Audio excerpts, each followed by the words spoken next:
the Court of Human Relations, dedicated to the peace and harmony of the American home, with the man who has won the gratitude of a great following for his devotion to the cause of mediation and better human relations, Mr. A.L. Alexander. It is a privilege to be welcomed into your home as a guest and to invite you on a fascinating adventure in human experience. As we look about at the anxieties and tensions that plague our world, is it any wonder that the average person is left bewildered and out of breath, often disillusioned? And yet, with all the shadows of uncertainty, one fact is clear, that never before have there been so many exciting challenges. The problems are tremendous, but the potentialities are magnificent. The world changes, the mechanics of living change. But this basic fact remains. There can be no human advancement without a sound family life. The principal source of human happiness and well-being has always and ever been the affections arising from the life of the family and the home. And so in these times, when the sharp tensions of everyday living place a special burden on these relationships, we submit each week to our mediation panel an issue of real life. The object of the mediation idea is to bring about better understanding through the friendly intervention of impartial mediators, emphasizing where possible the value of concession and compromise, of cooperation, instead of continued disorder and confusion. We welcome this week's panel.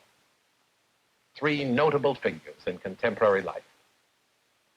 The distinguished American novelist, Miss Fannie Hurst. One of the most active and inspiring careers in America, famed author of The Power of Positive Thinking, Dr. Norman Vincent Peale. Great figure in this field, so gifted in the establishment of happy and harmonious human relations, Dr. Ralph Emerson Davis. There is no torment worse than the torment of suspense. And here is one of the most extraordinary issues to come to our attention in some time. It shows the sense of bewilderment and helplessness that comes over people in bitter disagreement, with the only result growing confusion and animosity. Now, I think you'll appreciate our concern for protecting the identities of the people involved. We submit the issue, therefore, in dramatized form, revealing all the details, at the same time avoiding all question of embarrassment to the actual people. Here are the facts as presented to me. In a small suburban community in Long Island lives a middle-class family. It is late one evening as the younger daughter, obviously upset, arrives home. Eileen?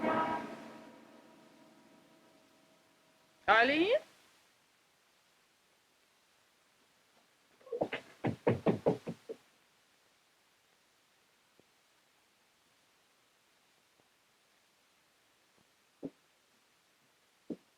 Eileen!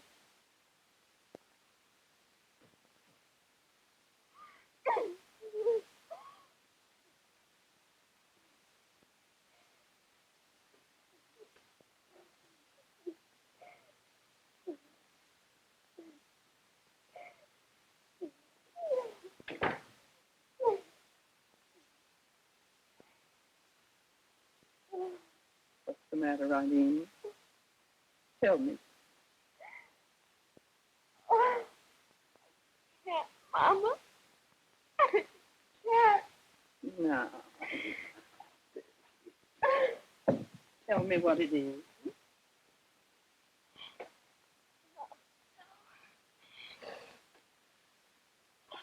Sure, it can't be as bad as you make it out. Just tell me.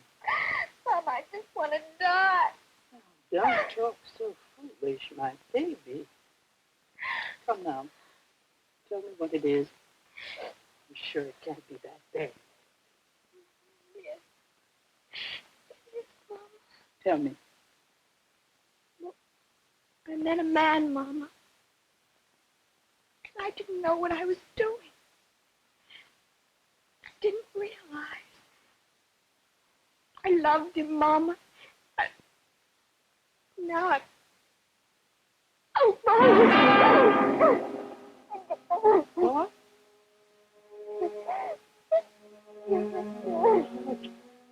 How do you know? The doctor today.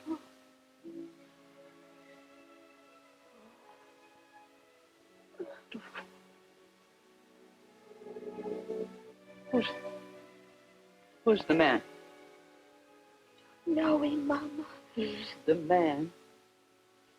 It started a few months ago. I thought we were going to be married, Mama. We had such wonderful plans. He was so kind to me. And then when I told him this evening, What did he say? What did he say? told me he was married. Mama, I didn't know. I didn't know until this evening. When I told him, he said such mean things to me. He was so horrible to me. Oh, Mama, Mama, forgive me. Please forgive me, Mama.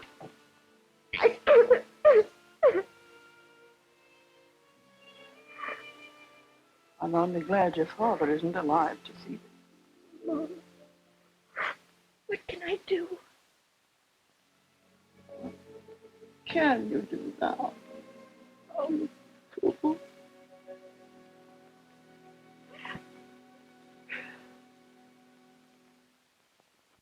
This was only the beginning of the complications in what had been up to now a happy household. For about 2 hours later, Eileen's eldest sister and her husband returned home. The couple share the house with Eileen and her mother. Beth and Harold are lots of fun, aren't they? Yes, they are. Should have them over here for dinner. I told Beth I'd call her tomorrow. Good. Look, honey, I'm awfully beat. I think I'll go right to bed. Huh? All right, dear. I'll just go in and say goodnight to Mother. Good. Will you say goodnight for me, too? Mm-hmm. Don't be long.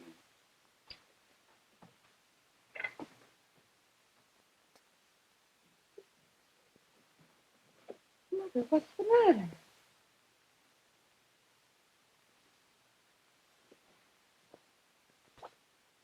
What is it? How can I tell you? How can I tell you? What happened while I was out? Emma, Eileen ran around with a man. He was married. He didn't even tell her that. Now, it's terrible. You mean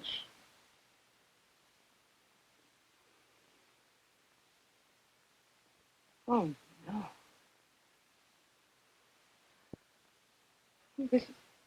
Where is she? No room.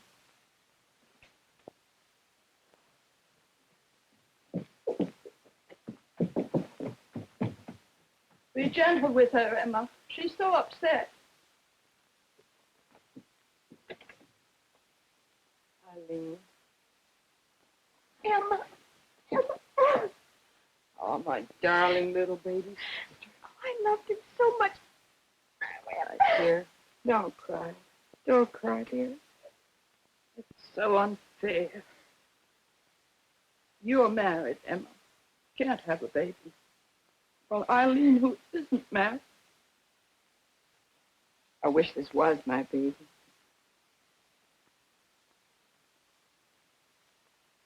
Why not? Why couldn't this be my baby? Mama, why couldn't this be my baby? Why couldn't Bob and I adopt Eileen's baby? Oh, Emma, if you only could, it would be wonderful. Eileen, when your time comes now, you go out of town and you have your baby. Bob and I will come in and we'll bring the baby back as if it were ours. Everyone knows we want to adopt a baby. No one will ever know the truth. Oh, Mama, this is like a blessing in disguise for us. A blessing in disguise. Gee, Bob will like the idea. He'll be as thrilled about it as I am. You two pull yourselves together. Go down and make some coffee. I'll go tell Bob and I'll be right with you.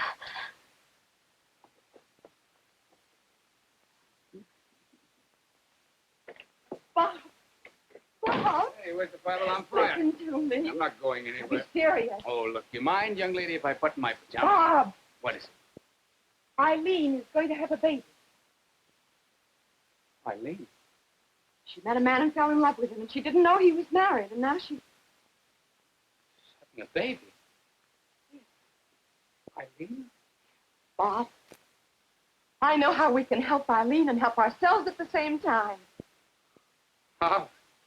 You and I will adopt the baby. Adopt? Yes, isn't it wonderful for us?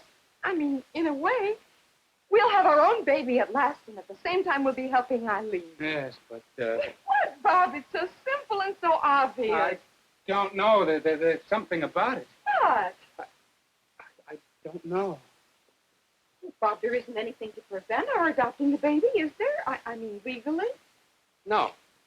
Legally, we can adopt the baby, but this is too important for us to decide right away. Let's sleep on it, honey.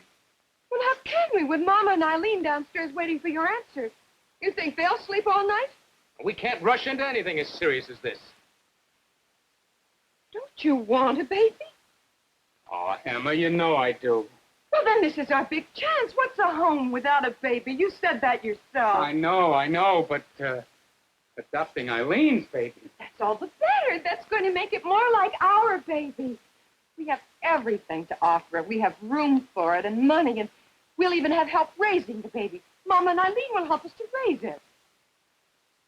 That's it, Emma. What? We won't know who the baby belongs to. With you and Mother and Eileen and everybody raising it.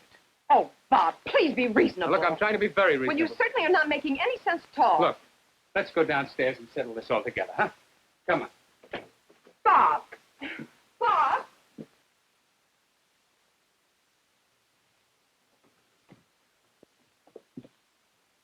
Hello, Mother. Hello, Eileen. Mama, he doesn't Now, understand. will you please let me do my own talking? What is it, Bobby? Don't you want the baby? Sorry, Mother. No. Do you realize what you're saying? I'm sorry, Eileen. Bob, Honey, you know I'd like to help you, but I don't think I'd be helping you if I adopt your baby. you would. I'm sorry. Bob, you're ruining our one chance of ever having a baby. An opportunity like this is a godsend to us, a godsend. Will you listen to me? You know Emma? I've always wanted a child more than anything in the whole world. Well, so have And I. I can't think of anything more wonderful than adopting my own sister's baby. Bobby, who would you want to adopt this baby? Stranger? Shall we throw it away to people that don't belong to it? We'll be 1,000 times better off. What are you talking You realize about? what you're saying? Just a minute. Will you listen to me? No, because you don't know what you're talking about. Now, wait a minute. Will Bobby. you please let me talk? You don't even know what I have to say. I've heard... All right, No. let him talk. Look, it wouldn't be fair to the baby if we adopted it. It wouldn't know who its real mother is. Living under the same roof between its real mother and its adoptive mother. I don't see what difference that would make. It would make a big difference, can't you see? No, I don't see, Now, look, Bob. let me finish, please. How do you think it would be for that poor child with two mothers hovering over it, loving it, dressing it, playing with it? That poor child would develop into a... If you and Emma didn't live here, it would be better. You want to move away. No, Mother.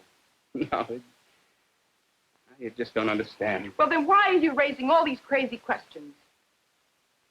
I'll move away. I'll move far away, and then you'll never have to see me anymore. Where will you move to, Eileen? Oh, I don't know. Honey, who will support you? How long do you think you'll stay away? Money or no money? But that still isn't the point. Well, then what is the point, Bob? If you and I adopt the baby legally, there can't be any question as to who the real mother is. No, legally, no. Actually, yes, there can be a big question. It'd be different if the child belonged to strangers, if Eileen didn't know about it. But your own sister's baby. You think the law can change Eileen's feelings for her own baby? Eileen, where are you going, dear? I'm sorry. Please leave me alone. Darling, don't. Oh, come on. We're going to work this out now. You know we are. We won't. However we work it out, Eileen, we'll take care of you. How? Oh, don't you see now? Eileen and I have always gotten along well together. We're not going to change just because there's a baby.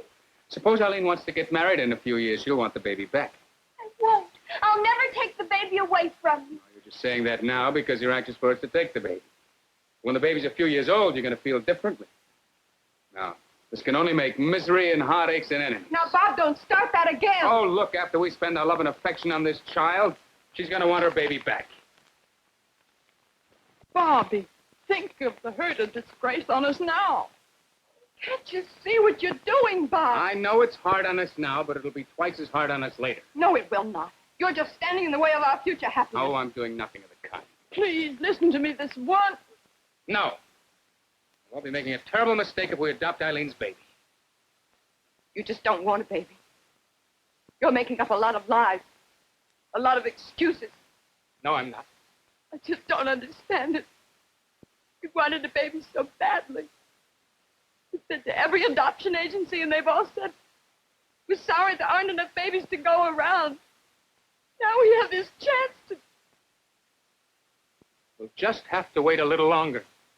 No, I'm going to adopt Eileen's baby whether you like it or not. You can't do this by yourself. Remember, I have to sign those adoption papers, too, and I won't sign them. Yes, you will. Don't you yell at me. You're being absolutely unreasonable, and I won't put up with it. I don't care what you put up with. I won't sign those papers, and that's final. Bob! Bob, come back.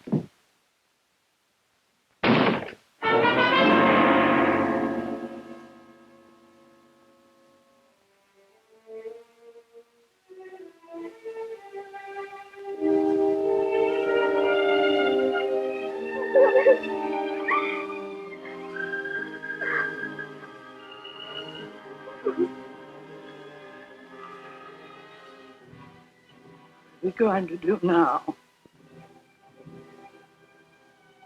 What are we going to do? And there you have it. As dangerous as a lighted bomb, the struggle to possess that infernal machine known as the last word. A slammed door, an impending note of tragedy. Now the mother asks a very pointed question. What are we going to do? Now, Miss Hurst, Dr. Peel, Dr. Davis, when the storm had subsided and some degree of calm had been restored, the actual principals brought the issue that's been raised to our attention. They were willing to recognize the possibility that where strong emotions and sensitive feelings are involved, one's sense of logic and judgment may be misdirected. And so they agreed to submit to an impartial board the question as to what is just and reasonable. Now, Dr. Davis, what about the values here? Just where do the merits lie, in your opinion? Well, obviously, Mr. Alexander, this case is a fine illustration of something that you have frequently said, namely that there are two sides to every question. There are certainly two sides here. I'm drawn to the viewpoint of this young wife, and I also appreciate the common sense of this young man who sees some difficulties, and he hesitates to go along with his wife. However, I'd like to ask him if the same difficulties don't arise in every situation or plan. You just can't guarantee plans in life in advance. Tonight on the way home, there may be a transportation difficulty. Something may blow up and none of us be able to get to our homes. The only way you can go ahead in this life is to have confidence and faith and try to work your plans out as well as you can. I admit that there may be difficulties here, but I don't think they're insurmountable. And I think with the faith and the courage which these young people seem to have, they can be worked out. And I'm impressed by this, that this seems to be a family situation. I sort of see a whole family facing this problem that has arisen, admitting that it has been unfortunate, but saying, we're going to solve this problem as a family. We're all going to stay together. And by staying together, I think they will be able to work out a wonderful thing, not only for this husband and wife, not only for the child, but for everyone involved. You'd think it would be a grand thing to do. I hope they will do it. Well, after that statement from Dr. Davis, Miss Hurst? Well, I think, Dr. Davis, my reaction is a little less complicated because I have jumped very nimbly to one side of the question here.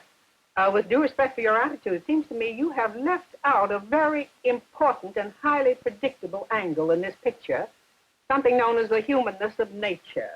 We may not be able to predict that taxicab that is going to throw us down, but I think with a certain degree of subtlety we can arrive at a conclusion. Now, you take the picture of this family. Up to now, it seems to me, the family has been considered, the desires of the sister, I can understand it, the feeling of that family, the maternal instinct of the mother. I think when you boil them down, there's nothing but hazard in this situation. I think that this child is going to be the football in this family. And if maternalism means anything, the mother is not going to be able to bear quietly seeing her sister assume the role that is rightfully hers. I admit, Miss Hurst, that the hazard is there, but I don't see that the hazard is particularly different from the hazard that you would have in any similar plan. In having your own child, there is a hazard. You can't predict what is going to happen. It's really quite an adventure to give birth to your own child. I'm merely saying that this is one of those life situations in which confidence and faith can work it out. Well, that's very fine, but I have confidence and faith in the ultimate working out of this child's life outside the battle that is almost certainly sure to take place in the home of these well-meaning people, and I congratulate the husband for his sageness and wisdom. Well, Dr. Peel, it looks as if you're caught in between. Well, I've listened with great interest to the problem and also to the comments of my distinguished partners on the panel. I think that Dr. Davis' suggestion offers a very tempting solution to the problem, to solve it within the family. But as I listened to the husband, I became aware that there is a very deep problem here. It would seem to me that the marriage of this young couple would be brought into jeopardy if they were to adopt this child. And that, of course, would be a tragic outcome of the problem. How about the relationship between the young woman who is married and the young sister who is the mother of the child? Well, at the start, it seems to be a happy solution for the married daughter, a sister, to take the child of the unmarried sister. But as Miss Hurst says, you have human nature to be considered here. Ultimately, I'm sure that there would be a competition between these two sisters for the affection of the child. And in effect, then, you would have the child torn asunder in its own loyalties. Well, Dr. Peel, what about the philosophy of the whole system of adoption? Well, I think there have been a great many bitter stories to indicate that adoption should be absolutely final. That when a child is taken away from a mother for adoption, it should be a final and permanent solution, which it would not be in this case. Well, Dr. Peel, in your opinion, it would be a wonderful thing to do if it were established beyond question that it could be done constructively and with benefit to all concerned. You believe that the advantages here are outweighed by the disadvantages? I do.